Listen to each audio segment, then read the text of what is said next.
Yeah.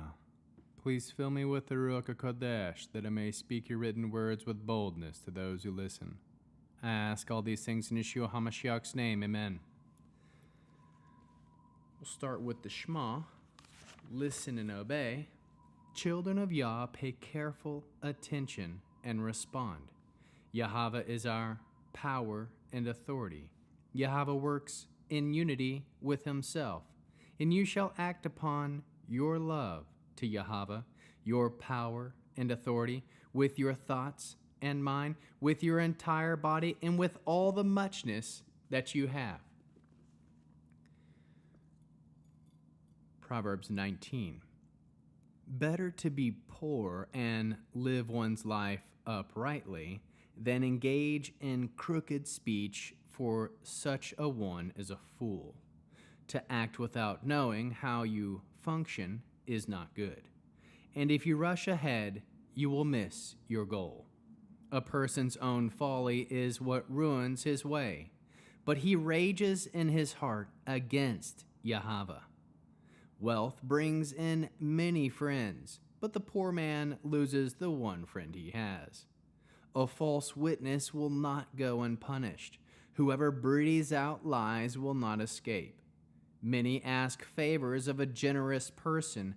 To a giver of gifts, everyone is a friend. A poor man's relatives all hate him. Even more, his friends stay away from him.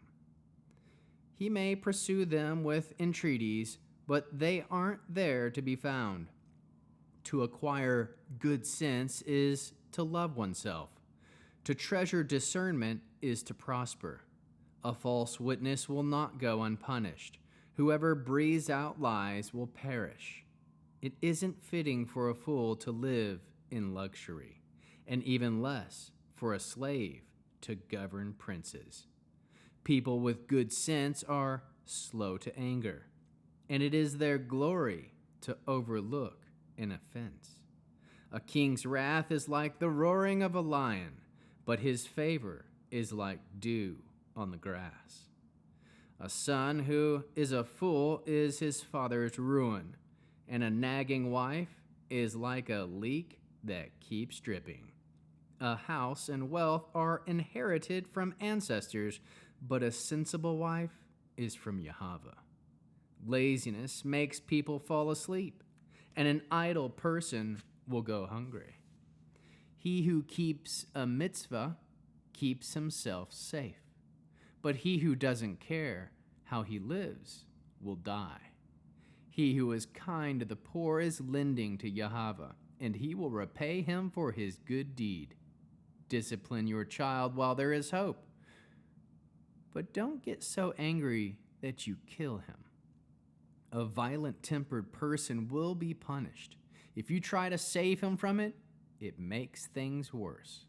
Listen to advice and accept discipline, so that in the end you will be wise.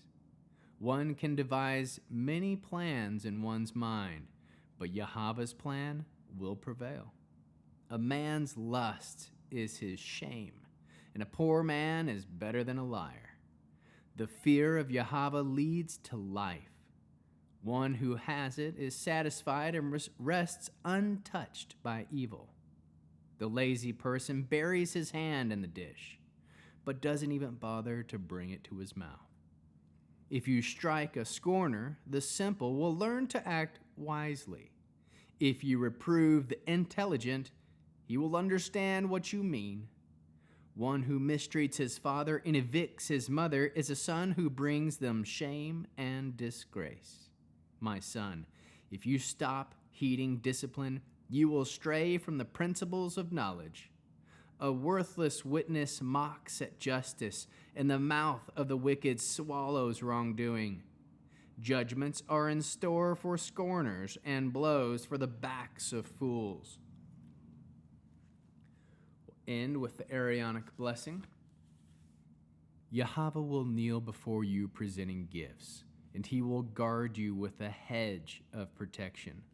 Yahweh will illuminate the wholeness of his being toward you, bringing order, and he will provide you with love, sustenance, and friendship. Yahweh will lift up the wholeness of his being and look upon you and will set in place all you need to be whole and complete. Amen.